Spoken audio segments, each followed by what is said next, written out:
Madame? Bon, Ginette Paquin, moi Mhm. je suis préoccupée par les effets environnementaux du projet sur notre territoire et sur nos cours d'eau. Mais ma question est une question à deux volets, mais je reviens au point de départ, là. Je vais avoir d'autres questions peut-être dans le futur, mais là, je reviens au point de départ. Donc, ma question est à deux volets. Le premier volet s'adresse à l'Office national de l'énergie et le deuxième à TransCanada. Donc, Vous savez que ça veut dire deux questions? ben, en fait, c'est parce que ça tourne autour de la Vous êtes la même... dernière, madame. Vous êtes chanceuse. Je suis la dernière, Oui. j'en reviens pas. Les pipelines qui traversent plusieurs provinces sont de juridiction fédérale. Mais c'est le Québec qui subira tous les inconvénients si le projet se concrétise en cas de déversement ou autre problème. Alors, est-ce que le gouvernement canadien aura étant donné c'est de sa juridiction, est-ce qu'il aura des responsabilités à assumer si un déversement majeur se produit au Québec? Ça, c'est le premier volet. Deuxième volet.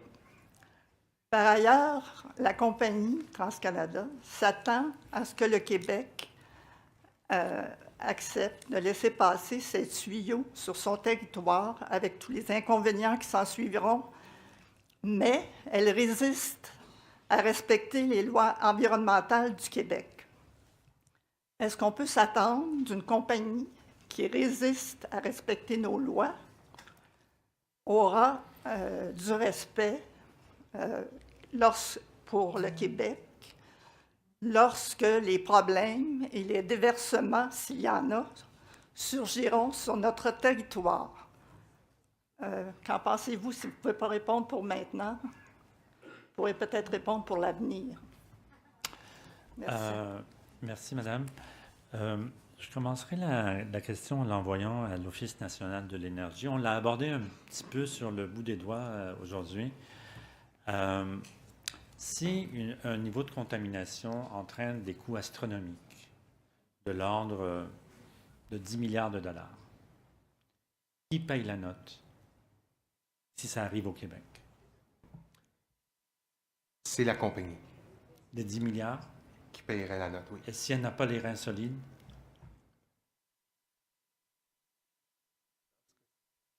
Dans ce cas-ci, ça pourrait être, je présume, le gouvernement fédéral. Seulement le fédéral? Je devrais vous revenir là-dessus pour avoir une réponse très précise. Ça pourrait impliquer d'autres gouvernements, mais je ne sais pas. Donc, je vais vous revenir. D'accord. Pour la question de respect des lois, madame, je peux bien relancer le promoteur. Non, mais c'est le respect c'est important là-dedans, c'est le mot respect. Non, je comprends très bien, là. Mais s'il ne peut pas répondre pour maintenant, parce que c'est devant les tribunaux, est-ce que M. Bergeron peut répondre pour l'avenir, à partir de maintenant? Je vais lui laisser vous répondre. Monsieur Bergeron.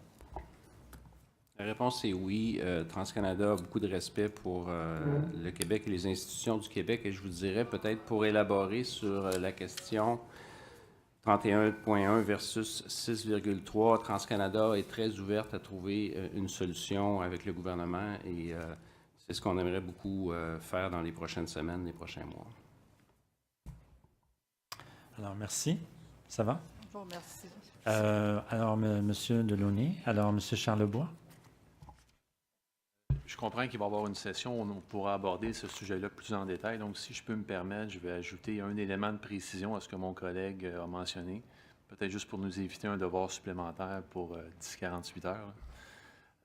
Donc, si jamais Oléoduc Énergie-Est n'avait pas les reins assez solides pour couvrir la totalité de la facture, il y a une nouvelle loi qui va rentrer en vigueur au mois de juin 2016 qui s'appelle la loi sur la sécurité des pipelines, le projet de loi C-46. Et dans un cas où une compagnie ne peut pas couvrir tous les frais, il est possible que cette compagnie-là soit désignée La désignation de cette compagnie-là voudrait dire que le gouvernement fédéral pourrait prendre les mesures nécessaires pour couvrir les frais. Cependant, il y aurait un mécanisme qui s'enclencherait pour que, en fait, l'ensemble de l'industrie pépinière soit, en fait, collecté, si vous voulez, pour rembourser les frais. On pourra entrer plus en détail, je pense que c'est la semaine prochaine que cette session-là est séduite. Parfait, alors merci beaucoup. Merci. Écoutez, nous avons passé, ça mine de rien, presque une trentaine d'intervenants, ce qui est beaucoup pour une seule soirée. Je regrette. Oui, je sais, madame, je sais qu'il y en a d'autres. On peut rester jusqu'à 1 heure du matin. Vous savez, là, il y a une fois, je suis resté à cette île jusqu'à 1 heure ou 2 heures du matin. Évidemment, tout le monde était brûlé. Puis le lendemain, dans le journal, il y avait un monsieur qui rentrait, une caricature, un monsieur qui rentrait avec son sac, et sa femme se réveille, elle lui dit « Où t'étais? » Il dit « Au BAP, chérie, au BAP, chérie. » Elle lui dit « Au BAP? » Là, elle lui passe un coup de matraque. Évidemment, elle ne l'a pas cru, mais c'était vrai. Ceci étant dit, je regrette sincèrement pour les personnes qui n'ont pas pu poser leurs questions oralement, mais comme je vous l'ai indiqué, vous pouvez certainement laisser votre question avant de quitter la salle à Mme Péloquin, et bien sûr, la commission l'examinera. Oui, bien sûr. Si jamais vous décidez de revenir demain après-midi pour poser des questions demain après-midi, bien sûr, on vous donnera priorité pour votre inscription. Alors, donc, merci de votre participation.